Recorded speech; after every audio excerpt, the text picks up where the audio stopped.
everyone, happy Monday. I hope you had a fantastic Easter weekend if you celebrate it, and honestly, just a fantastic regular weekend either way. I'm Stella Chung, and in today's fix, the developers of Ark Survival Evolved have responded to fan backlash over the next-gen remake's pricing, but may have just made fans even madder. Nintendo is taking legal action against the Tears of the Kingdom leaker, Jedi Survivor will let Star Wars fans take a trip to a fan-favorite planet, and Joseph Staten is leaving Xbox.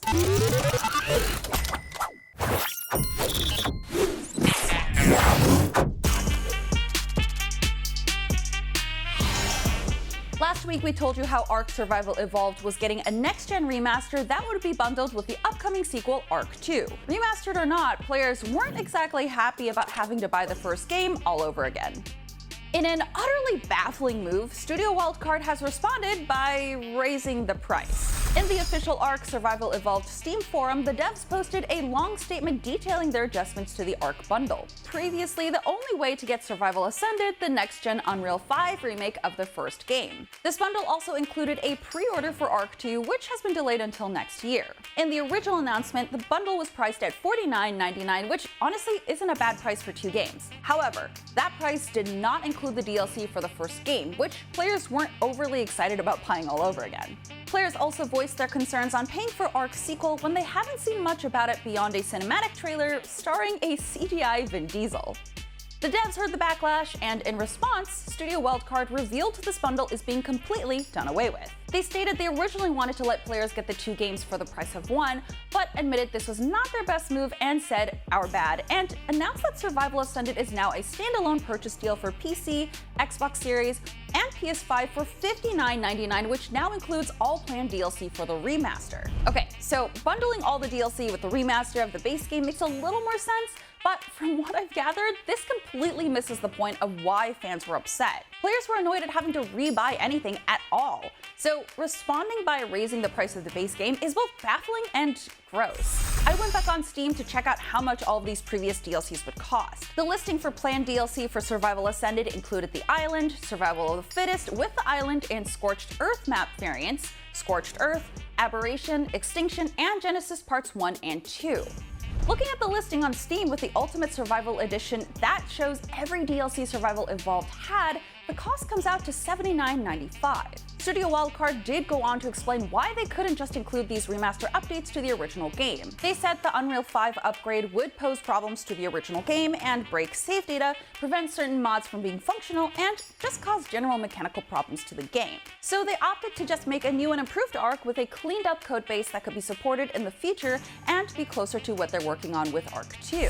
Studio Wildcard also explained that they couldn't afford to keep Survival Evolved servers up and running while Survival Ascended launches due to the old servers requiring significant development resources and time for their team to maintain, and wanted to focus their efforts on new tech that could in turn benefit the experience of their players. It's important to note that Survival Evolved will at least still be able to run on unofficial and player-hosted servers, and if you choose to get Survival Ascended, you'll be able to transfer your save files. Studio Wildcard also stated that Survival Ascended will be supported with content drops and regular updates. While I understand that the studio may want to bring Ark up to the same standard that Ark 2 is being developed at, and want to focus their efforts on new tech, this is not the way to go about doing that. Speaking as a player and fan of survival games, I cannot imagine how this would feel if I had dedicated hours and money into this game. Did a remaster of Ark Survival Evolved really need to be made? I say no.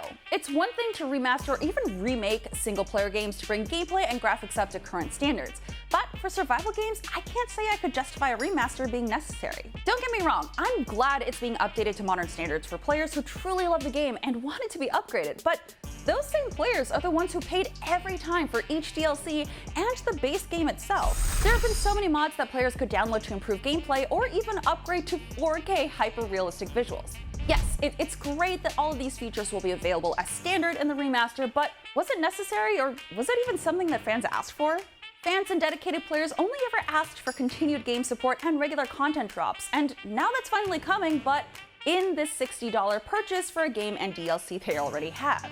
If this remaster was truly made for the fans to improve gameplay and quality of life and graphics for the sake of the players, the better deal would have been to make this remaster free, or let's say a $10 fee for the upgrade if you already own all previous DLC for those fans who continue to play.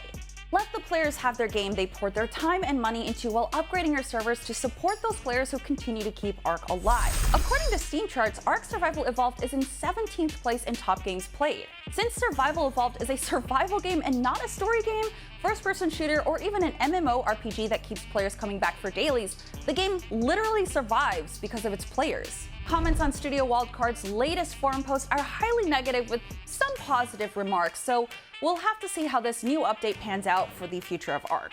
But ultimately, if remaking a game pisses off this many people, is it even worth it?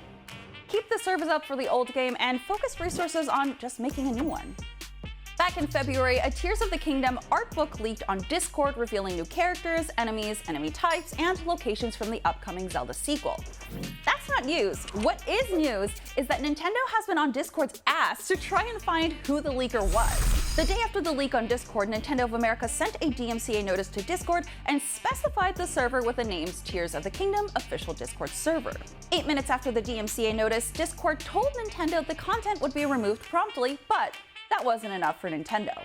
Nintendo came back around to ask Discord to completely take down the Discord channel since people on the server were still passing around the leaked artwork. Apparently, the server had given some users the role, the PDF pirate, so other chatters in the server could talk to those people to get access to the art book leaks. I am so sorry, but I genuinely cannot get over that stupid superhero name, the PDF pirate. Why? Anyways, in response, Discord said they warned that server for the activity. In a follow-up to February's mess, Nintendo of America's attorneys filed an application for a DMCA subpoena at a district court in California on April 4th. The letter requested information on the identity of the Discord user and operator of the Tears of the Kingdom, not official Discord server. The official document reads, Nintendo of America is requesting the attached proposed subpoena that would order Discord Incorporated to disclose the identity, including the names, addresses, telephone numbers, and email addresses of the user Julian2743, who was responsible for posting infringing content that appeared at the following Discord channel. We'll keep you updated as this story develops. This Julian character has around. I guess this is the part where he finds out. Anyways, someone should probably tell these Discord kids about this thing called BitTorrent. And maybe tell Nintendo about this thing called the Streisand effect. This weekend at Star Wars Celebration, we got a deeper look into Star Wars Jedi Survivor and learned that Coruscant is one of the planets Cal will be exploring. Game director Stig Asmussen revealed that Coruscant is in the game, but it might not be a fully explorable open-world area.